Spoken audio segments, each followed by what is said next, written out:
Hello, my name is Jacob here for MTA Network and welcome to the November edition of Ask MTA, the show where you ask us questions and we answer them so you can get knowledge in everything China. And today I have with me Marcus. If you've had an interview with MTA Network before, chances are you've met Marcus in some way. He's got a lot of knowledge about the whole MTA Network process. So he's going to be here to answer your questions that you've been sending us. So let's get right into it.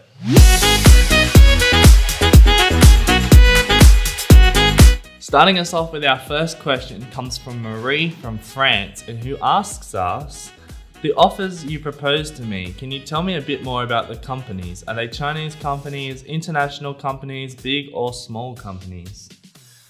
So we have basically everything. We have Chinese companies and also foreign companies, and we have everything from startups to big companies with a couple of hundred employees.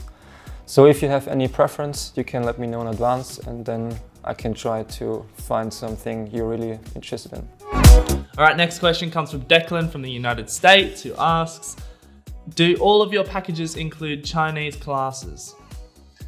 So yes, every package includes Chinese classes. So if you book the light package, we can offer you either 40 small group classes of Chinese or 20 private classes.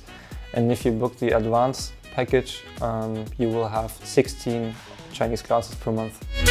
Our third question comes from Igor from Russia, who asks us, I was looking at the MTA website and wanted to ask about the accidental insurance that MTA Network provides. Does that include medical insurance or is it a separate thing that I need to organize myself?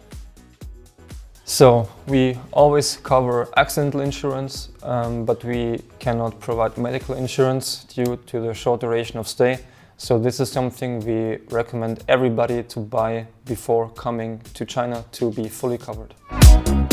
Our next question comes from Rajneet from Spain, and she asks us, I was reading the recent blogs on your website and I read that it is considered rude not to try the food that people are offering you. But I am vegan and I also don't drink alcohol. Will it be considered rude if I decline food due to my diet? So if you have some food restrictions, you can let everybody know in advance. So it's no problem if you don't drink alcohol or you don't eat meat or if you're even vegan, it doesn't matter. But if you don't have any food restrictions, it would be considered impolite not to try everything that is on the table because people here, they're putting a lot of efforts in everything to can offer you a lot of different things.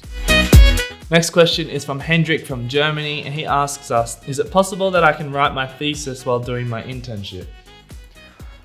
Yes, this is possible. We have some people who are doing this, but of course it's a lot of work, internship plus the thesis.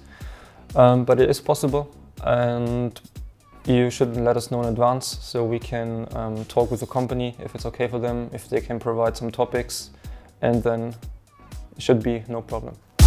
Our next question comes from Valeria from Italy, and she asks us, will the interview with the company be in English or Chinese? So every interview is in English, and also the Chinese companies here have a supervisor that is able to speak good English, so you will not have any communication problems during your stay at the company here in China. So our final question comes from Laura from Italy, and she asks us, will I be able to cover my daily living expenses with the stipend that I will receive? So of course the stipend varies depending on the internship position you will get, but even the lowest stipend will be enough to cover daily living expenses such as food, water and transportation. And as long as you don't spend a lot of money on Taobao, you will not have any problems. And that wraps it up for this month's edition of Ask MTA. Thank you so much, Marcus, for coming on the show and answering all of your questions. If you have a question of your own, be sure to drop it in the comment down below or slide into our DMs on any of our social media accounts. We would love to feature you in next month's edition. My name is Jacob and this is Marcus, and we'll see you in the next episode.